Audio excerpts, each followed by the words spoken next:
irmãos, graça e a paz do Senhor Jesus Cristo. O Espírito Santo continue nos conduzindo essa manhã, agora que dividimos em classes, né? Vamos dar continuidade na nossa série de estudos, onde nós estamos aprendendo sobre este livro, As Boas Novas que Quase Esquecemos. É um livro que fala sobre o catecismo de Heidelberg, né? Um catecismo muito usado. Na verdade, é o catecismo mais usado pelas igrejas reformadas.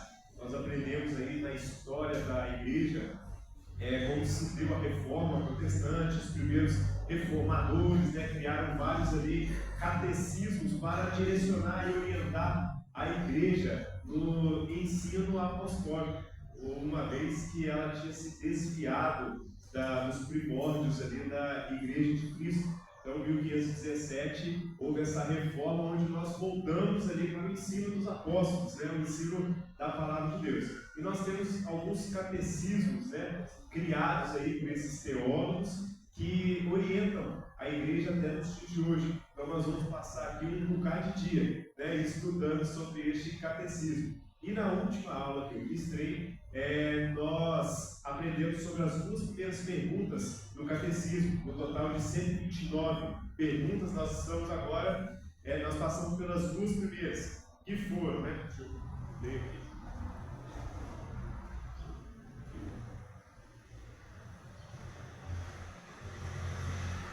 Nós respondemos, né? Qual é o único conforto na vida e na morte?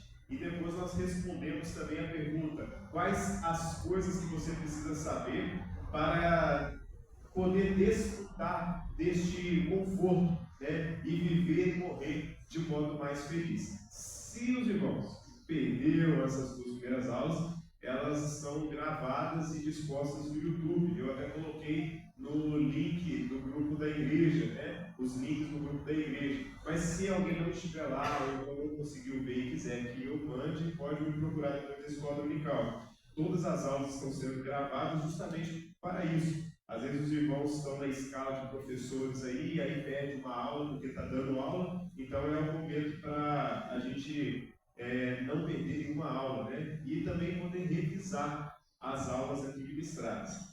E hoje, então, nós vamos para a pergunta de número 3 do nosso catecismo de Heidelberg. E a pergunta é: como você conhece a sua miséria? Nós vamos responder essas perguntas durante a aula, e os irmãos podem contribuir, que se tiverem algumas dúvidas, né, a gente vai tentar sanar as dúvidas aqui na escola dominical. E se porventura decorrer da semana os irmãos tiverem mais dúvidas, também podem me procurar, terei todo prazer em ajudá-los. Como então você conhece a sua miséria? A terceira pergunta do catecismo. Antes da gente responder essa pergunta, né, é interessante, né, algo que aconteceu comigo em 2009, quando eu, ali nos meus 18 anos, entrei no exército. Eu tive uma experiência interessante que vai ajudar um pouco a gente a entender essa pergunta. E quem já serviu o exército sabe que quando você chega, né, no primeiro ano, você passa por vários acampamentos. E no primeiro acampamento a gente fica 5 dias no meio do mato, né? Numa atividade bem exaustiva, sem dormir, alimentando mal, chuva, sol. E no final desses 5 dias a gente retorna numa marcha um bocado comprida, né? Alguns quilômetros ali até chegar no quartel. E eu me lembro que nós passamos por isso. Eu cheguei no quartel 5 dias, né, exaustivos, sem banho, todo sujo. Chegamos lá, e aí depois que fizemos mais alguma atividade, fomos dispensados para ir embora para casa. Eu me recordo até que alguns nem quiseram tomar banho, sabe? Eles já quiseram, vamos ir embora logo desse negócio aqui para ir embora para casa. E aí no segundo ano, eu já estava formado como soldado, e aí eu vi a turma nova chegando desse mesmo acampamento que eu percebi. E eu notei que duas coisas precedem a chegada da tropa, né? 150 homens chegando ali. A primeira é o som deles, né? Quando nós estamos no quartel, de longe você começa a escutar o som dos coturnos batendo ao solo, né? O canto ali com vigor daqueles homens. E a segunda coisa que a gente percebe é o fedor deles. Parece um caminhão de lixo passando, sabe? Eles fedem de longe. 5 dias sem tomar banho, já pensou? 150 homens. E quando eu os vi chegando no quartel, eu fiquei impressionado. Assim, nossa, mas que cheiro horrível! Como que naquele dia eu não percebi que eu estava fedendo desse tanto? E me impressionei mais ainda porque teve alguns que foram embora para casa sem tomar banho. Agora imagina o sujeito passando fedendo na rua, né? Alguns pegaram ônibus. Misericórdia, quem pegou aquele ônibus junto com eles, né? Então eu percebi, quando eu estava preparando essa aula, e me recordei dessa situação, que somente quando alguém está sujo, somente algo limpo consegue evidenciar a sujeira daquele que está sujo, né? Então, voltando à nossa pergunta, o que nos torna miseráveis, segundo a palavra de Deus? O que faz de nós seres miseráveis? Os irmãos podem responder, por gentileza. Pecado. Exatamente. O pecado nos faz miseráveis, né? Somos pessoas miseráveis por causa do pecado. E na primeira pergunta do nosso catecismo, a gente falou sobre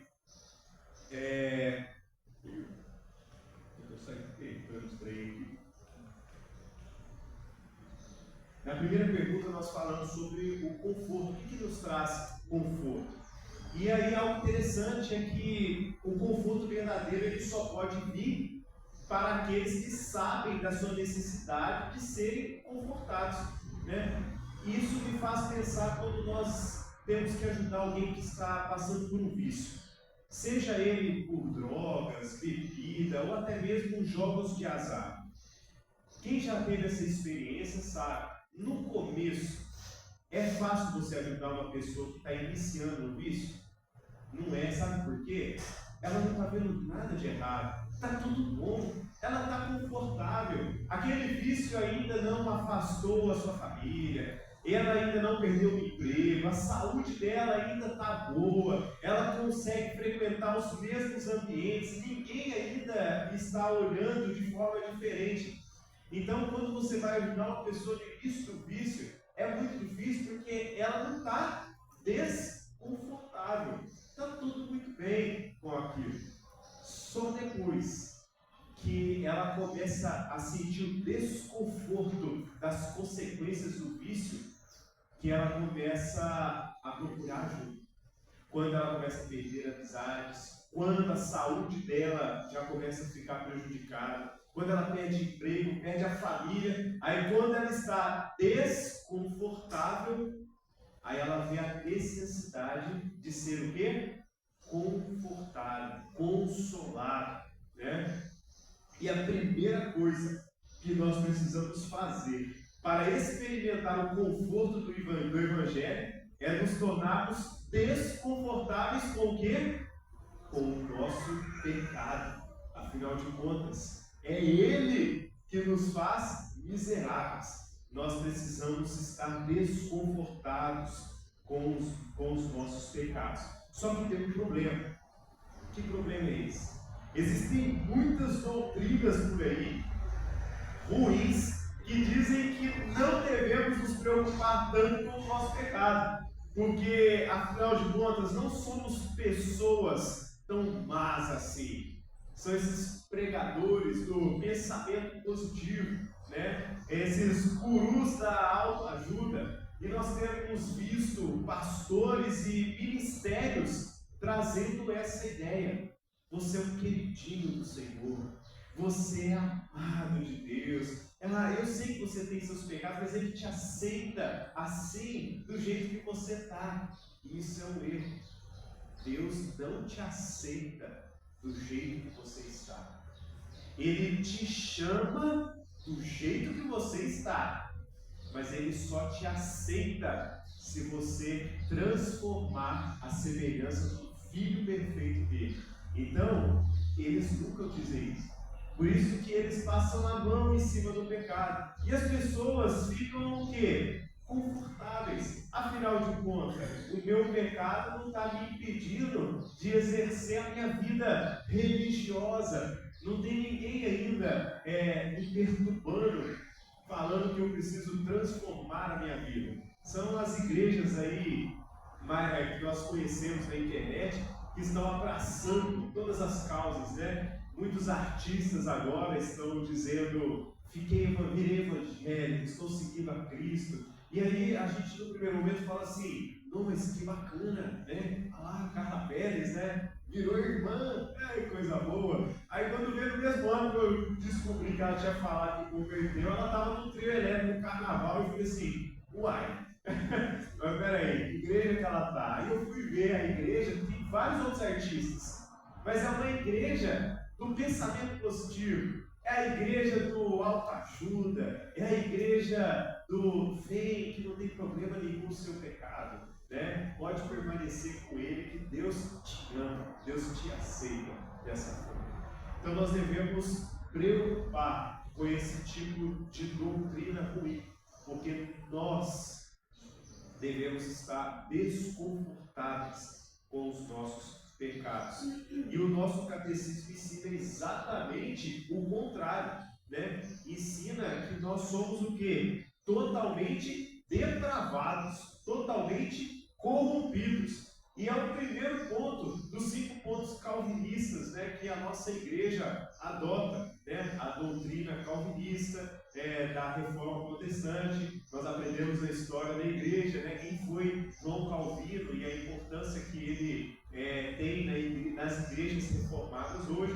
E dos 5 pontos que nós temos ali, né, uma síntese ali de toda a obra de João Calvino, nós temos a depravação total, que fala que o ser humano é totalmente corrompido. Nós temos o segundo ponto, que fala da eleição incondicional, ou seja, Deus te elege para ser filho dele, independente de você. É incondicional. Ele não olha para você e fala: ele é uma pessoa boa, então eu vou escolher ele. Não, ele escolhe pessoas independente delas, né? E a gente tem o terceiro ponto, que fala da expiação limitada, ou seja, Cristo morreu para salvar somente aqueles que o Pai escolheu, né? Por isso que a Bíblia fala que Deus criou vasos de honra e de desonra. Por isso que o inferno está cheio de gente, porque tem gente que não foi escolhido por Deus, está lá no inferno. Nós já aprendemos isso também. Quarto ponto, né? A graça irresistível. Aqueles que Deus escolheu e chama, eles não têm condição nenhuma de resistir à palavra de Deus, porque a ação é totalmente de Deus. Então, se Deus te escolheu para ser o filho dele, não tem como rejeitar. Basta olharmos para a vida do próprio autor do livro de Romanos, né, qual nós vamos estudar essa manhã, o apóstolo Paulo. Ele não estava indo atrás de Cristo para o conhecer e o adorar. Ele estava indo para matar os seus seguidores, né? Prendê-los e matar. E aí, Cristo chamou ele e, irresistivelmente, ele se rendeu ali ao chamado de Cristo. E 5 pontos, que é a perseverança dos santos. Aqueles que Deus chamou, converteu, transformou, Deus os preserva. Então nós não cremos que o crente perde a salvação, porque quem sustenta é o próprio Deus. Jesus mesmo disse: aqueles que o Pai me der, de maneira nenhuma os lançarei fora. Então é Deus que nos preserva. E aí o primeiro ponto é exatamente esse da nossa missão: depravação total. Nós somos totalmente corrompidos, né? Então, respondendo a primeira pergunta: como você conhece então a sua miséria? Resposta: pela lei de Deus. Vamos abrir Romanos 3, 19 e 20. Os irmãos estão com a Bíblia aberta aí. Abram no livro de Romanos 3, 19 e 20. Alguém pode ler, por gentileza?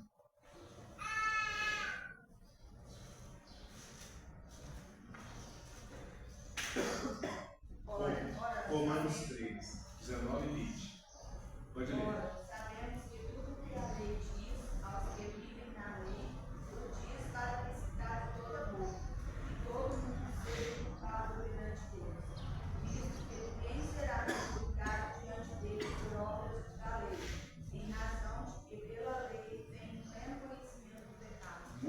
pecado. Olha só, o apóstolo Paulo está dizendo que a lei, ela foi dada para que todos se calem. E ele também fala que ela torna todo mundo culpável perante Deus, né? Visto que ninguém pode ser o quê? Justificado pela lei. Nós vamos aprender isso aí, né? Ninguém consegue se salvar pelas obras da lei. Agora abram em Romanos 7, versículo 7. Romanos 7, versículo 7. Outra pessoa leia para mim, por gentileza. Que diremos, pois, a minha lei, de modo nenhum, mas eu não teria conhecido, se não for médio a lei, pois não teria eu conhecido a cobiça, se a lei não disser, não cobiçarás. Olha só, aqui está falando, então, nós conhecemos a nossa miséria como? Através da lei. E a lei, no primeiro texto, fala que mostra que nós somos culpáveis, né? Que nós somos condenados por ela. E agora no verso 7, fala, então a lei é pecado? De modo nenhum. Ela não é pecado. Ela aponta o nosso pecado. Ela que fala que nós somos pecadores. Ora, ela fala que como que eu conheceria que eu sou uma pessoa que cobiça, se ela mesma, e isso é um pecado, se ela mesma não tivesse falado não cobiçarás. Então, a Bíblia mostra que nós somos pecadores, porque ela aponta os nossos pecados, né? A lei deixa todos sem argumentos. Ela fala, se cale toda a boca, como foi lido no verso 19. Quando a gente vai evangelizar um ímpio, eu já tive essa experiência, uma pessoa que não tem compromisso com Deus, ela não está em igreja nenhuma, e você vai apresentar o evangelho para ela. Normalmente, né, o que a gente escuta é o quê? Quando nós falamos de condenação e de ir para o céu.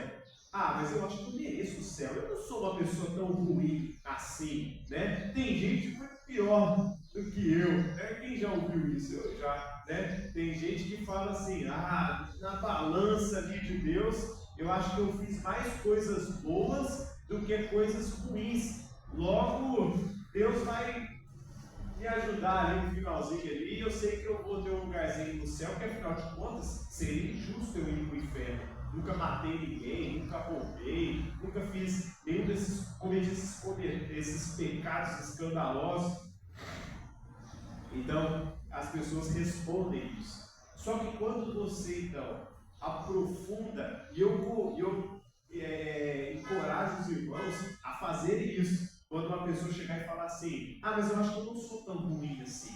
Então, se apresenta a lei, mas com a interpretação de Jesus. Né? Você pode chegar e falar assim, a lei tem os 10 mandamentos que Deus deu a Moisés, mas tem outros 613 mandamentos na Torá, que são mandamentos éticos, morais, maravilhosos para nós. Né? E o descumprimento de qualquer um deles também é pecado. Aí, você apresenta os 10 mandamentos e começa a discorrer com a pessoa. Pessoal, o primeiro mandamento fala, não terá outros deuses diante de mim. Aí você explica para aquela pessoa que qualquer ídolo no coração dela se torna um Deus. Que quando ela escolhe fazer a vontade dela e abandonar a vontade de Deus, você não está colocando Deus em primeiro lugar na sua vida. Então você fala, você já fez isso alguma vez? Você já viveu em função de um desejo, abrindo mão inclusive de fazer alguma coisa que você sabia que era correta? Você coloca Deus em primeiro lugar na sua vida? Ou você tem seguido orientações de outros ídolos, né? Seguindo outros conselhos? Quantas vezes você busca conselho na palavra de Deus? Aí a pessoa começa a refletir. Você já fez isso uma vez? Já. Amar o próximo, né? Aí quando Jesus fala para amar o próximo, Nós devemos olhar os 6 últimos mandamentos. Não cobiçarás, não matarás, não adulterarás. Assim, você já fez isso, nem que seja em pensamento, alguma vez? Você já desejou o mal para alguém, nem que seja uma vez? Já. Você descumpriu o mandamento. E sabe o que a palavra de Deus fala? Que se o salário do pecado é a morte. E que se a gente tropeçar em um ponto da lei, nós merecemos a morte. Porque esse é o preço do pecado. Então você acha que você merece o céu? Quantas vezes você acha que você já mentiu na sua vida? E aí quando você expõe, aí a gente começa a entender o que o apóstolo Paulo falou. A boca começa a se calar. Os lábios ficam silenciados. Porque a pessoa começa a refletir e falar: eu já pequei. É verdade. E não foi só uma vez não. Mas na verdade eu acho que é todo dia. E aí você apresenta a palavra de Deus e fala: então você é merecedor do céu ou merecedor do inferno? É nessa hora que as bocas costumam se calar, né? Oi? E ela falava que não tinha, porque ela não tinha pecado nenhum. Não sei se falou.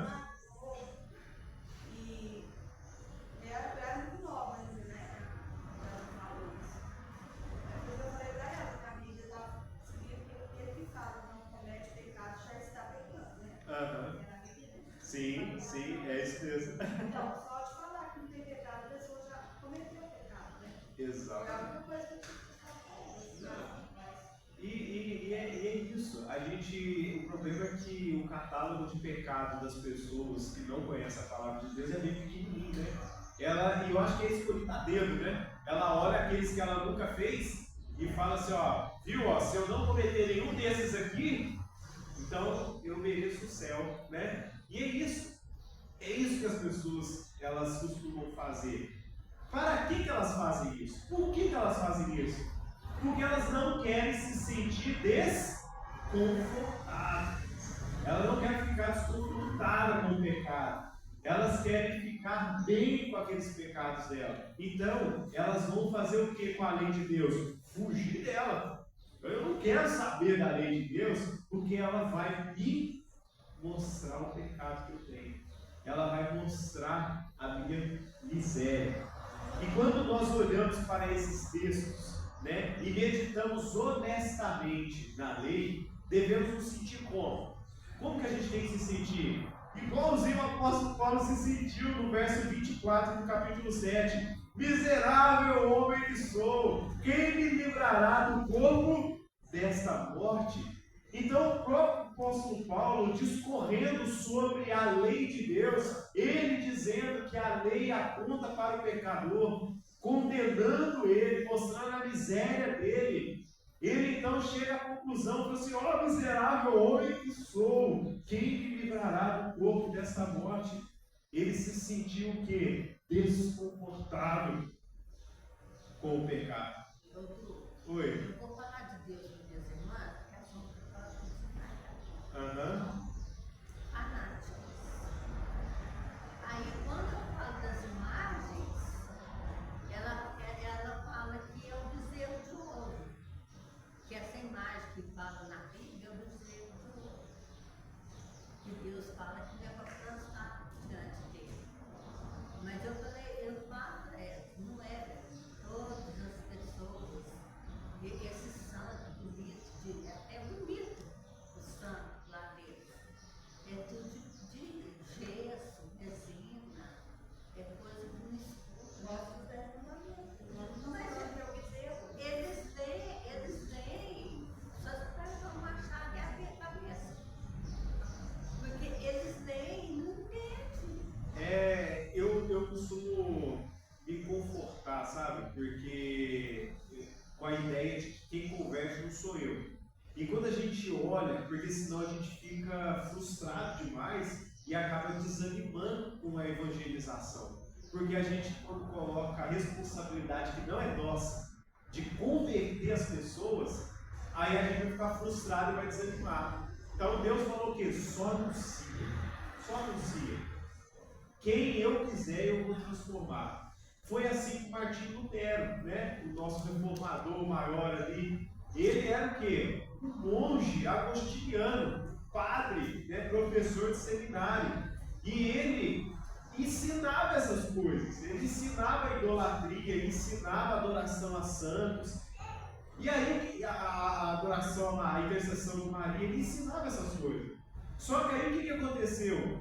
Ele também estudava a palavra de Deus. E aí quando ele se debruçou no livro de Romanos, e ele estudando, e aí alguma coisa começou a causar um desconforto nele, porque ele falou assim, não, tem algo errado que não está certo nisso aqui, né? E aí ele começou o quê? A observar o que estava acontecendo na igreja. E aí foi quando o tesoureiro do Papa, que foi imbuído da missão de arrecadar dinheiro para construir a basílica, né? Que eles queriam que fosse a maior de todas, só que não tinha dinheiro, o Papa falou assim, arruma dinheiro para nós. E ele saiu com carta branca para falar o que quisesse, e ele começou a pregar falando que quando uma pessoa jogava moeda lá, o som da moeda no fundo do cofre tirava o ente querido na mesma hora do purgatório. As pessoas começaram a falar assim, não, eu vou salvar todo mundo da minha família, né? E jogar. E aí foi a gota d'água para Lutero falar assim, não, está errado, não vou concordar com isso não. Aonde Deus o quê? Converteu o coração dele. E ele foi convertido por causa de quê? Porque ele foi exposto à palavra de Deus e o Espírito Santo o iluminou. Não foi a primeira vez que ele leu Romanos, mas foi a primeira vez que o Espírito iluminou ele. Então, nós não podemos afirmar que na Igreja Católica ninguém vai ser salvo. Mas eu posso afirmar uma coisa: se Deus salvar alguém da Igreja Católica, dificilmente ela vai ficar lá sem confrontar as coisas erradas que estão lá. Né? Moésio? Eu sei que tem muita gente piedosa dentro da Igreja Católica. E eu acho que no caso de uma combinação não seriam eles estão sendo iludidos. É quem ensina eles essa doutrina, é que vai ser penalizado. A pessoa está ali, né? Podia ter procurado a palavra como o Lutero conseguiu, o justo liberar pela fé, né? Quando ele vai ler, ele descobre. Porque eu não falo que eu me converti quando eu vim aqui para a igreja ministerial. Eu comecei a ler uma Bíblia católica, que a minha avó me deu do tio meu que faleceu, mas eu ia na igreja. Só que eu comecei a ver as coisas que a Bíblia condenava, não, está errado. E eu fui deixando de fazer. Sim. A minha esposa até um dia falou, você não está como crente. Católico. Eu resolvia vir, né? Só que quando eu vi, era pastor no lugar, o pastor entrou, eu queria saber tudo naquela hora, porque lá eu fui perdido. Então eu creio que essas pessoas que ensinam errado, né? Está enganando. Mas eu penso eles que sabem disso. Só que o que acontece, Moésio? Eu não tenho essa mesma visão do senhor em que ponto? Lá tem pessoas piedosas e pessoas podem ser convertidas numa missa. Por quê? O que acontece na missa? Eles pregam a palavra de Deus, eles pregam o Evangelho. E a fé vem pelo ouvir a palavra de Deus. Só que se ela foi convertida, ela não consegue permanecer. Foi o que o apóstolo Paulo falou acerca dos judeus, quando ele começou a lamentar pelos irmãos judeus dele, e falou assim: se eu pudesse, eu me tornaria maldição para que eles fossem salvos, né? Porque eles amam a Deus, o apóstolo Paulo fala, eles são piedosos, eu sou testemunha do amor que eles têm por Deus. Só que eles não iam para o inferno porque estão negando a cruz de Cristo. E a partir do momento em que nós não nos submetemos à cruz de Cristo e a somente ela como nossa salvação, nós somos anátemas. Por quê? Porque Deus não divide a glória dele com ninguém. Então, se qualquer religião fala, é Jesus mais alguma coisa, ela não é uma religião cristã. Ela é considerada seita, porque a palavra de Deus fala, o apóstolo Paulo diz, né? Se até um anjo vier pregar outro evangelho que não esse que eu estou vos anunciando, considerai-o anátema, ou seja, maldito, rejeita esse evangelho, porque é só Cristo, somente Cristo. Então isso acontece, a gente fala muito da igreja católica, mas acontece em muitas igrejas evangélicas, onde eles colocam a palavra de Deus mais a tradição da igreja. Aonde eu vi o pastor, o Augusto Nicodemos, falando que chegou uma turma de uma igreja neopentecostal para a igreja dele, porque lá eles ouviram do evangelho, foram convertidos e começaram a confrontar as práticas da igreja. Você não, mas isso está errado, pastor, isso não está na Bíblia. Mas pastor, por que o senhor está ensinando isso? E aí eles tentaram reformar a igreja deles, de acordo com a palavra. Só que quando eles viram que não estava conseguindo, o que eles fizeram? O pastor, o grupo, pastor, nós vamos sair da igreja, porque a gente tem que entender que não está certo essas coisas aqui. O pastor falou assim: se vocês saírem da igreja, vocês vão para o inferno. Vocês vão perder a salvação de vocês. Ou seja, ali era uma igreja que pregava salvação através e unicamente de Cristo Jesus? Não. Era Cristo mais a igreja daquele pastor, né? Qual é essa? A intenção de Lutero não era criar uma nova denominação. Não. Era fazer a igreja voltar à palavra de Deus. Sim. Que ela foi deturpando por meios políticos, a história vai ver. Sim. Tudo cai.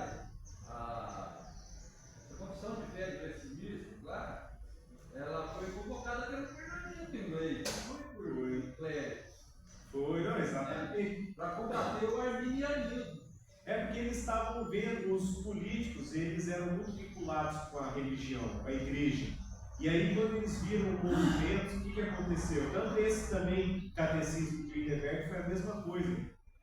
O líder político virou e falou assim: faz aí um documento para eu entender essa fé de vocês, né? Para eu ver o que é. Se eu concordar, eu declaro que meu governo vai ser submetido a essa ideologia, né? A esse ensino, essa teologia. Então foram criadas várias confissões, né, de fé para informar mesmo, né, os líderes políticos ali sobre qual religião o Estado ia seguir, né? Por isso que foram criados vários. Só que o interessante é que, depois que houve a Reforma Protestante, a igreja queria que as pessoas queriam que a igreja fosse reformada. Não aconteceu, o que eles fizeram? Saíram.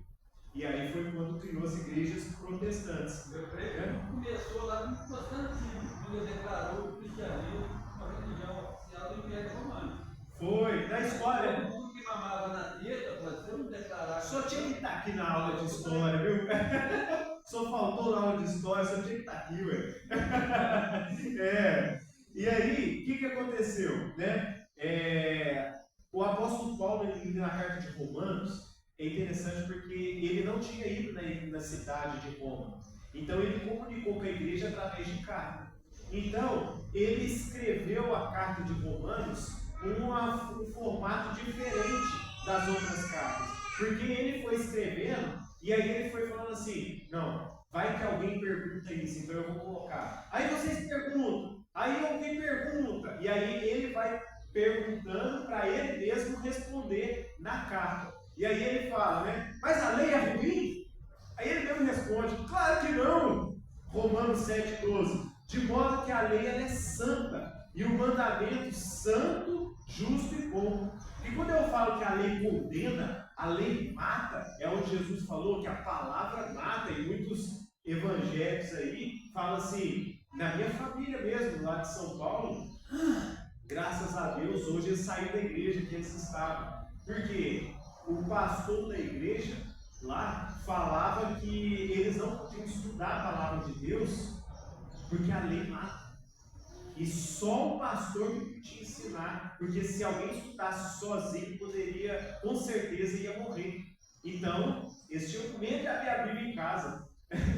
Olha só que fardo pesado que esses homens colocam, olha só que doutrinas perigosas, né, que nós devemos entender que elas existem e combatê-las, né? E aí eles falam assim: não, porque está escrito, A lei mata. Mas que lei que mata? É a lei de Deus que foi dada a Moisés, né? Os preceitos de Deus. Mata por quê? Porque ela mostra que nós somos pecadores e ela nos condena por causa disso. Aí você pode perguntar, então ela é ruim. Não, não é que ela é ruim, ela é boa. O problema é que quem é ruim somos nós, né? Nós que não somos santos, nós que não somos justos e nós que não somos pessoas boas. Oi. Uma coisa engraçada que quando eu falava de nada, né? Aí eu falando, minha sogra é católica, né? Eles eram católicos. E aí uma vez ela ganhou uma imagem da senhora Aparecida muito grande, sabe? E ela foi mandar colocar no quarto, colocou uma casinha pra ela, não sei nem como chama, né? E eu era oratória, então eu era tão ignorante que eu não sabia que eles achavam que a Maria era preta. Tanto que a hora que eu vi que eu falei, Nair, você vai colocar essa. Pra mim, ela tinha sido uma imagem assim, comprada de tipo camelô, uma coisa assim, de terceira qualidade, assim, tá muito feia, ela muito preta. Aí ela pegou e falou pra mim que a Maria era preta. Pra você ver a consciência deles. Eles são tão ignorantes nessa parte que Maria era judia, se o povo judeu é preto. Não, eles são pardos, né? Então, ela é preta mesmo.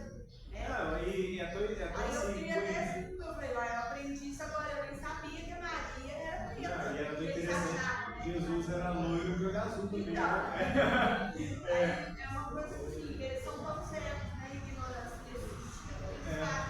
A gente tem que ter amor por eles, sabe?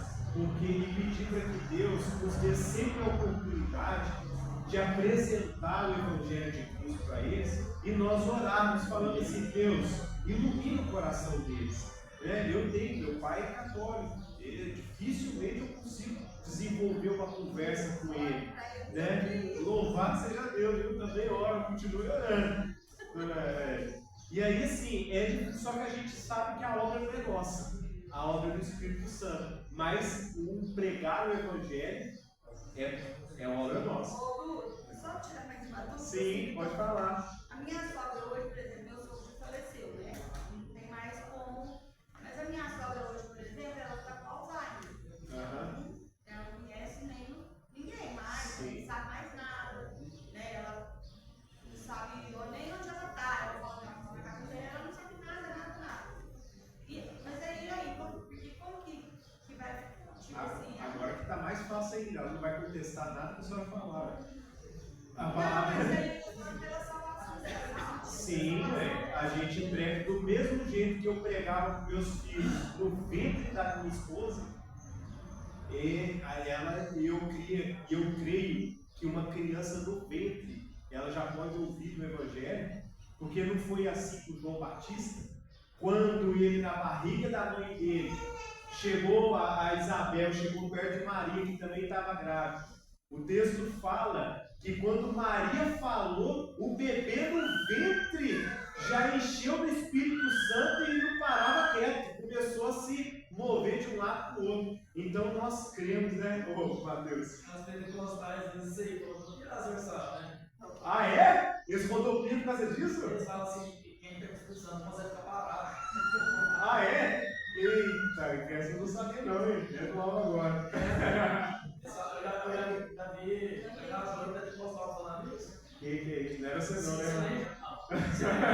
Se nem João Batista ficar parado, pedir lá nós. Olha só, gente. Mas aqui,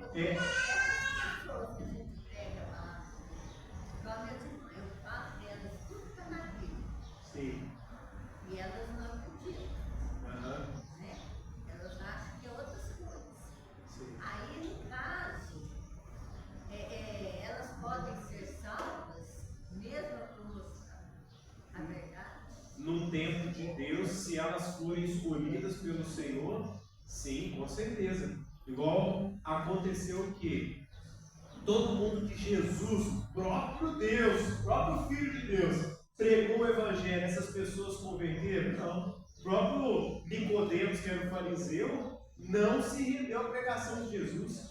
Né? E o próprio Jesus, que era um pregador melhor que ele, né, falou do Evangelho do Reino de Deus e ele não se converteu. O jovem rico ouviu da boca do próprio Jesus e também não foi convertido. Então, só que a gente fala assim, eles morreram no seu pecado. A Bíblia também não fala isso, né? Tem muitos teólogos, né, que por causa de registros da igreja primitiva, eles afirmam que Nicodemos converteu depois, né? Depois de um tempo, já na igreja primitiva, aquele fariseu Nicodemos converteu. E ele ouviu a palavra de Jesus e não tinha convertido. Então, assim, a gente não pode parar de pregar a palavra de Deus, porque a gente não sabe. Às vezes, uma palavra que a gente prega hoje, daqui 10, 15 anos, o Espírito Santo vai fazer ela, porque a palavra de Deus está lá. E o Espírito Santo pode fazer ela brotar a hora que ele quiser. Então a gente não pode cessar de falar da palavra de Deus. Deixa eu seguir aqui, porque senão a gente não termina. O que é um livro de Mateus que eles estão? É os livros apócrifos, né? É porque o que acontece? Na Reforma Protestante, até a Reforma Protestante, os livros a Bíblia deles é igualzinha a nossa.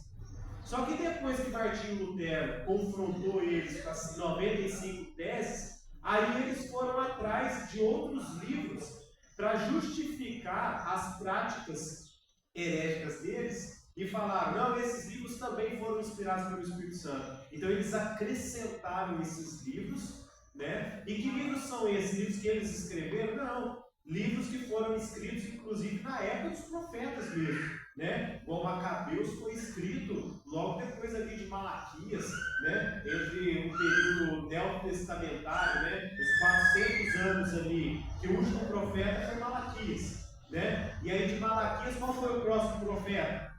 João Batista, né? Então durou 400 anos esse período. Macabeus foi escrito nesse período ali, né? E tem outros livros também que eles têm, né? Que eles acrescentaram. E aí, só para justificar as coisas erradas que eles fazem lá. Mas parece que foi no Concílio de Trento que eles fizeram a reunião e resolveram escolher 7 livros que não era considerado livros, né? Mas eles não excluíram, não, está lá até hoje na Bíblia deles. Na Bíblia dele. Nós nunca leríamos, porque esses livros apócrifos, eles foram introduzidos depois da Reforma Protestante, pela Igreja Católica, onde eles chamaram de Contra-Reforma. Né? Foi nessa época aí. Esse livro fala de terço, de santo. Dão brechas para isso. Vamos seguindo aqui a quarta pergunta nossa. O que a lei de Deus então exige de nós? Nós vimos então, primeira pergunta. Como você conhece a sua miséria? Através da lei. Então, o que a lei exige de nós? Né? A quarta pergunta. Muitos dizem que todas as religiões são boas. Por quê? As religiões falam de amar ao próximo, ajudar os pobres, perdoar uns aos outros. Se a gente for lá e estudar a religião budista, eles falam de leis morais, éticas, boas, né? Ser piedoso, amar o próximo, ser uma pessoa calma, uma pessoa pacífica, né? Então, a maioria, se não todas as religiões, elas pregam leis morais boas, né? Falam do ser humano ser um ser humano bom, gentil, compassivo.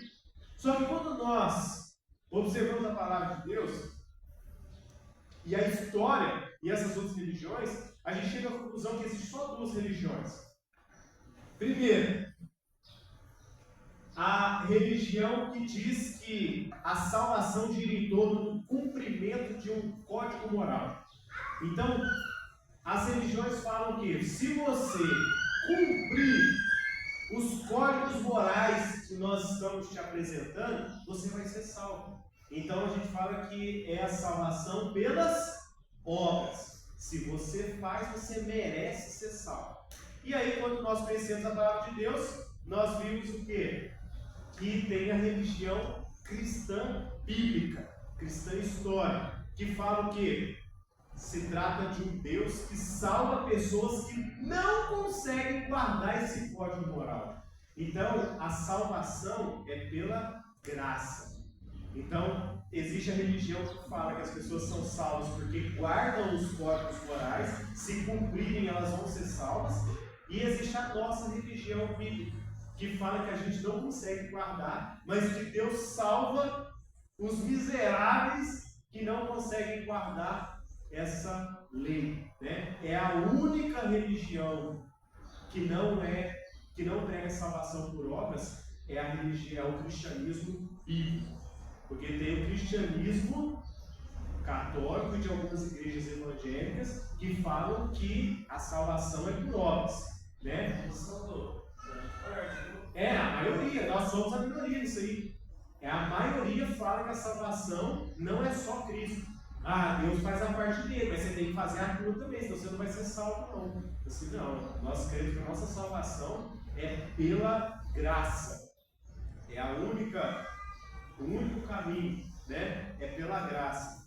E aí então, o que a lei exige de nós? A resposta do nosso catecismo.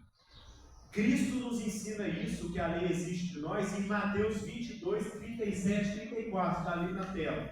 Jesus me respondeu: amarás o Senhor teu Deus de todo o coração, de toda a alma e de todo entendimento. Este é o maior e primeiro mandamento. E o segundo, semelhante a este, é: amarás teu Deus como a ti mesmo. Toda a lei e os profetas dependem desses dois mandamentos.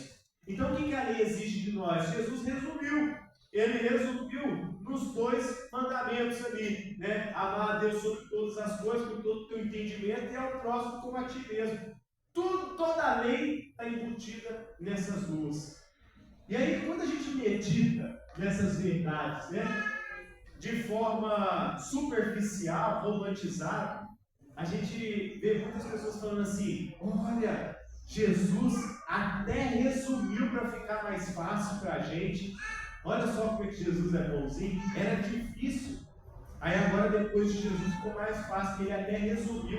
É só amar a Deus sobre todas as coisas e o próximo como a ti mesmo, que eu vou ser salvo. Então tem muita gente resumindo o Evangelho, resumindo seguir a Cristo a esses dois mandamentos de forma superficial, né? Eu só vou falar que eu amo a Deus e eu não fazer mal para ninguém, e eu vou ser salvo, Mateus.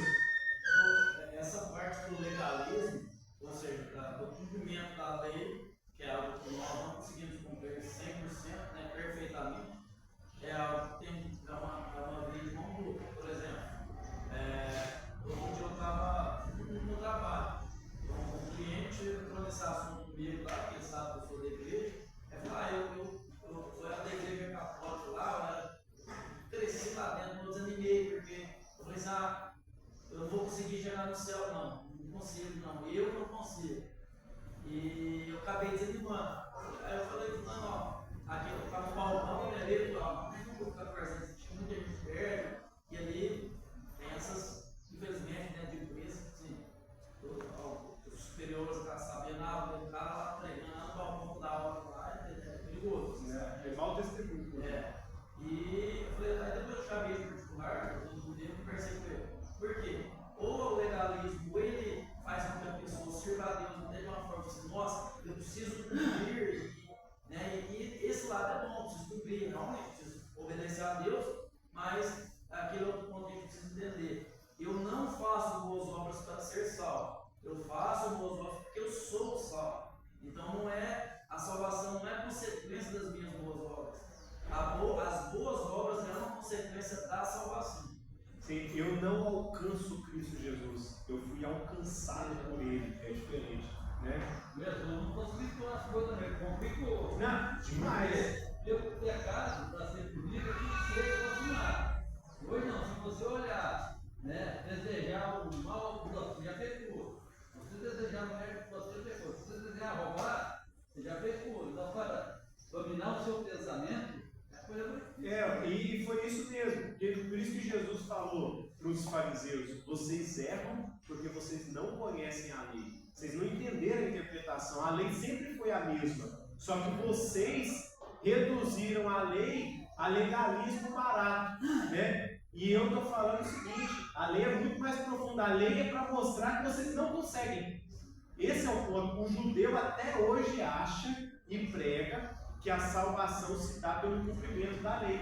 Então eles tentam cumprir toda a lei, né? E Jesus fala, vocês erram porque vocês não conhecem a lei. Porque a lei está mostrando que vocês não conseguem. Vocês estão tentando algo que vocês não conseguem, né? E aí quando a gente medita na lei sobre o ensino de Cristo, a gente vai ver o que ela exige de nós. Ela exige algo impossível, a própria santidade de Deus. A lei exige de nós um intermediador.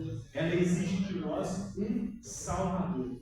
Então, quando olhamos para a lei, a gente fala, eu sou miserável, eu não consigo, e agora eu preciso de ajuda. Então a lei te empurra para Cristo, e o apóstolo Paulo disse isso em Gálatas 3,24, quando ele fala, desse modo, a lei se tornou nosso guia. Na nossa tradução está escrito ai, né? Para nos conduzir a Cristo, a fim de que pela fé fôssemos justificados. Então a lei fala assim, vocês precisam de um Salvador. É esse o papel da lei. Deus nos deu a lei para falar que a gente precisa dele, que a gente precisa de alguém para santificar a gente, né? E eu vou passar, deixa eu ver se vai dar, não vai dar tempo. Eu não vou passar a próxima pergunta, vai ficar para a próxima aula, né? As perguntas que nós vamos responder, então não perca a próxima aula. Você consegue guardar essa lei perfeitamente? Nós vamos responder essa pergunta. Vamos ver. Deus então criou o homem tão mau e perverso? Então, assim, nós somos miseráveis, né? Então, Deus criou a gente assim? A culpa é de Deus? De onde então vem essa natureza corrompida do homem? Se somos então tão corrompidos, incapazes de fazer qualquer bem, incluindo para todos, tudo errado. Somos então tão corrompidos que somos totalmente incapazes de fazer qualquer bem, inclinados para todo o mal? Vamos responder essas perguntas, né? E vamos entender que a lei de Deus nos leva para a graça de Deus. Quando o apóstolo Paulo fala lá em Gálatas 3:24, que a lei se tornou como um aio na nossa tradução. O que é aio? Aio era um escravo responsável pela educação da criança. Então ele era o tutor da criança, ele que conduzia, né, a criança no caminho até a maturidade. Então esse escravo era chamado de aio, né? Lembrando que a gente acha que escravos a gente tem só o modelo de escravidão que a gente conheceu no Brasil, mas nessa época intelectuais eram escravos, né? A partir do momento que um império dominava outro, aquele império virava escravo dele. Então tinha médicos escravos, doutores escravos, artistas escravos.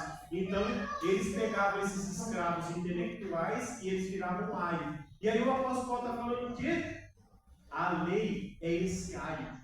A lei pega a gente pela mão e fala assim, agora eu vou te levar um caminho que você vai conhecer quem consegue te salvar, quem consegue te tirar dessa condição de miserável. Eu vou te levar para aquele que é o único que consegue transformar a sua vida. Então a lei é maravilhosa por causa disso. Nós vamos aprender mais sobre a lei de Deus. Vamos, irmãos? Vamos orar e assim encerrar nossa aula. Deus querido, Pai amado, queremos agradecer, porque o Senhor nos deu o privilégio de termos acesso à lei santa do Senhor revelada a nós. E queremos agradecer, ó Deus, porque ela é santa, justa e boa, porque ela mesma mostra o caráter do Senhor, ela mesma aponta para a santidade do Senhor e nos mostra que nós não temos condições nenhuma, ó Pai, de nos achegarmos a Ti por nós mesmos. Nos mostra que é impossível, ó Deus, a nossa salvação se dar pelas obras que nós podemos fazer. E queremos agradecer, porque o Senhor nos mostra também, ó Pai, que Cristo Jesus veio sem descumprir nenhuma parte da lei e pagou o preço de nós que descumprimos ela. E através dele, ó Deus, nós podemos, ó Pai, ser justificados da ira do Senhor. E nós queremos agradecer porque temos o privilégio de aprender mais dessa salvação graciosa. O Senhor nos ajude, ilumine o nosso coração, esclareça as nossas dúvidas para que nós tenhamos uma fé com razão, com entendimento. E isso brota em nós uma alegria, Deus, uma confiança maior no Senhor. Louvamos o Teu nome e agradecemos pela Tua palavra. No nome santo de Jesus. Amém. Amém. Irmãos, está encerrada aqui a nossa aula. Cris, vê se vocês quiserem já entrar já. Se a aula do pastor também acabou, não sei.